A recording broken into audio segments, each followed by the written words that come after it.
안녕하십니까. 레일지 낚시의 모든 것, 오늘도 재미있는 낚시 이야기 함께 풀어가 보도록 하겠습니다. 자, 참돔 낚시의 시작에 들어가 있고요.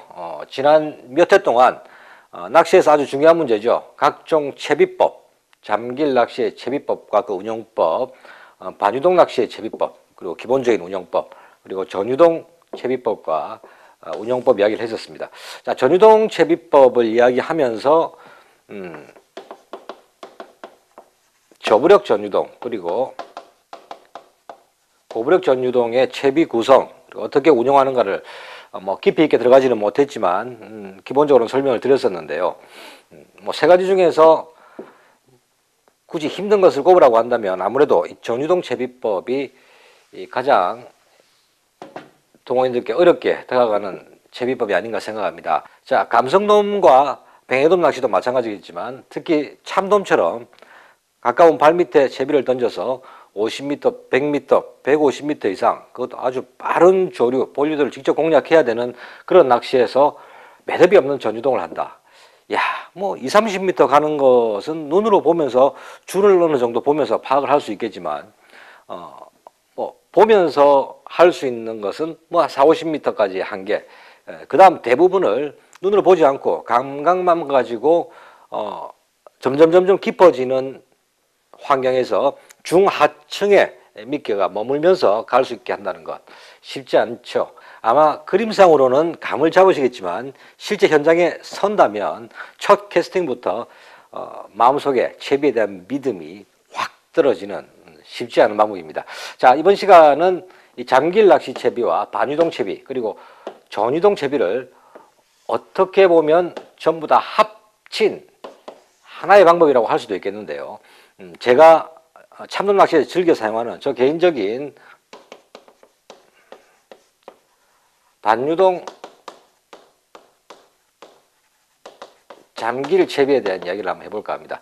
아마 이름은 반유동 잠길 채비라고 제가 붙였는데 설명을 드리면 왜 이름이 붙었는지 아실 것 같은데요. 제가 참돔 낚시를 하면서 조류가 거의 흐르지 않는 아주 방방한 지류권을 공략하지 않는 이상은 거의 모든 필드에서 저는 이 반유동 잠길 채비를 선호하고 또 가장 확률이 높다고 개인적으로 생각하는 채비이기도 합니다. 자, 그림으로 하나하나 좀 상세하게 들어가 보도록 하겠습니다.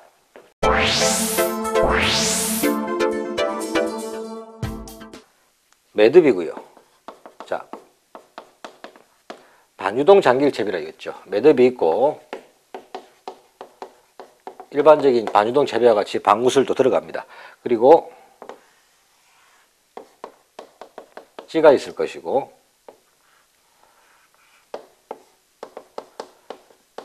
감성돔의 기본적인 반유동 채비처럼 수중지가 들어가는 것이죠. 자, 그 다음에 도래까지 들어가게 됩니다. 그러면 여기가 목줄이 되겠죠. 자, 채비만 놓고 본다면 아주 기본적인 감성돔 낚시에서도 우리 기본으로 사용하는 반유동 채비입니다. 자, 예를 들어 볼까요? 수심, 가까운 곳 수심이 약 10m, 그리고 멀리 흘러가면서 15, 20, 최대 25m까지 나온다고 생각을 해보겠습니다. 원도권에 참돔 낚시를 할 때 기본적인 환경이라고 할 수 있겠는데요. 가까운 곳이 수심이 10m가 나온다 그랬죠. 그리고 쭉 흘러가서 약 150m 정도가 되는 거리는 25m 정도의 수심이 나옵니다. 자, 일반적인 반유동 채비로는 가까운 곳에 발밑에 채비를 탁 던지면 25m 수심에 맞추자니 2배가 넘는데 바로 미끌림이 생겨버릴 것이고, 그렇다고 10m, 15m 수심에 매듭을 잡고 여기서 여기까지의 거리가 되겠죠.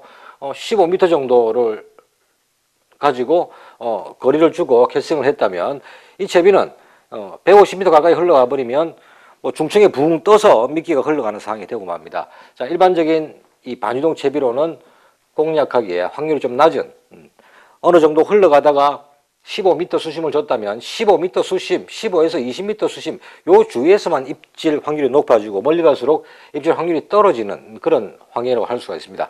자, 이러한 경우가 대부분의 참돔 포인트에서 만나게 되는 그런 포인트 환경일 텐데요.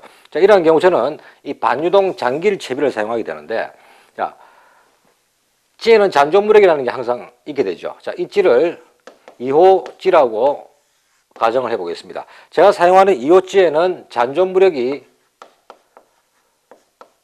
플러스 5B 정도가 남아있죠. 자, 이렇게 되면 수중찌는 마이너스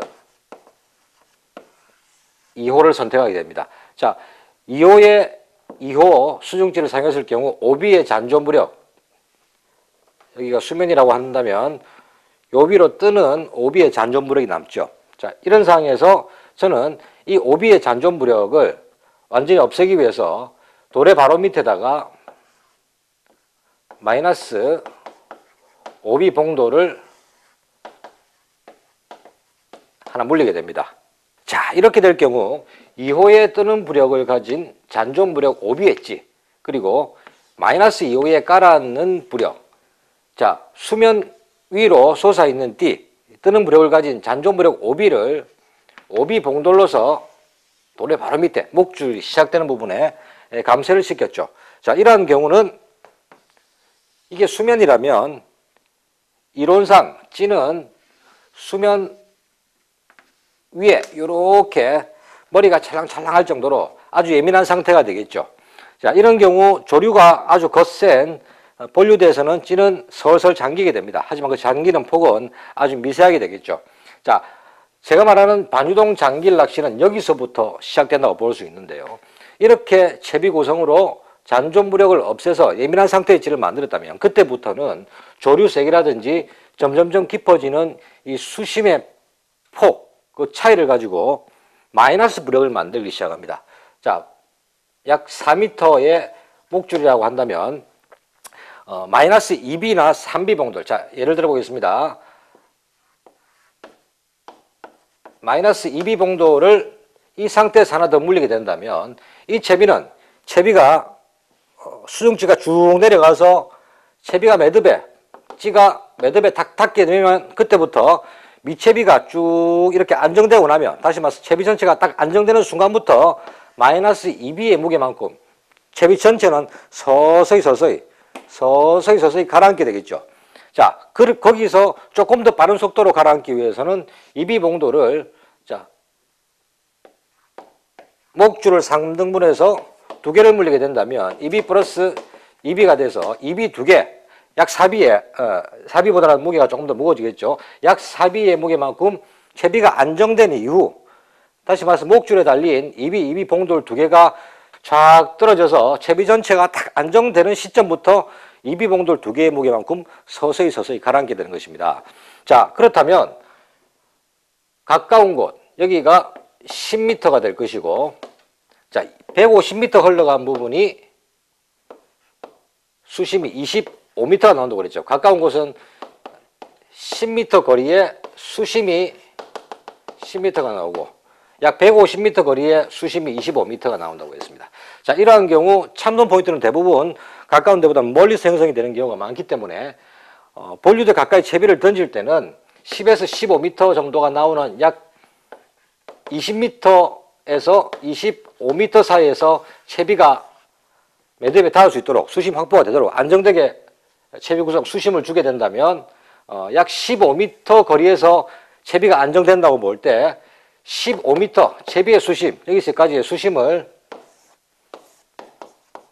15m의 매듭을 위치하는 것이죠. 자, 그렇게 된다면 갯바위에서 20에서 25m 거리인 이 15m 수심에 나오는 그 위치에부터 이 채비는 15m에 맞춰놨기 때문에 참돔의 입질을 받을 수 있는 중하층에서 채비가 안정되기 시작하는 것이죠. 다음에 채비가 안정된 이후부터는 찌가 서서히 가라앉는다고 그랬습니다. 이 무게에 따라서. 그렇게 된다면 15m 수심이 나오는 20에서 25m 정도 채비가 흘러갔을 때 채비가 서서히 가라앉기 시작할 때는, 자, 이 수심대부터 25m 수심대까지 서서히 채비도 함께 깊어진다고 생각할 수가 있는 것이죠. 자, 이 그림을 조금 입체적으로 물속 그림을 한번 그려보도록 하겠습니다.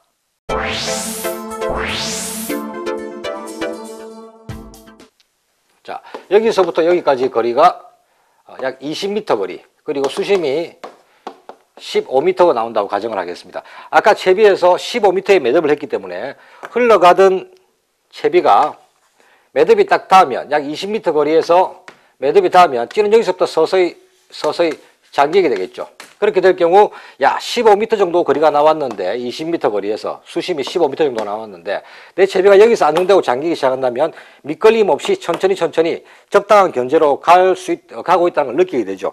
그리고 약 150m 거리가 되는 곳 수심이 25m가 나온다고 가정할 때 목줄에 달은 잠길 상황을 만드는 이비봉돌 곱하기 2개는 전체적으로 서서히 채비를 잠기게 만들면서 이 먼 거리 150m까지도 입질 지점인 중하층을 효과적으로 공략하면서 확률을 높이게 되는 것입니다. 자, 이 반유동 장길 낚시 채비는 제가 개인적으로 아주 즐겨 사용하는 채비고 가장 확률이 높다고 생각하는 채비인데요. 다음 시간에도 이 채비를 가지고 한 번 더 상세하고 좀 편안하게 이야기를 이어가 보도록 하겠습니다. 오늘은 여기까지입니다.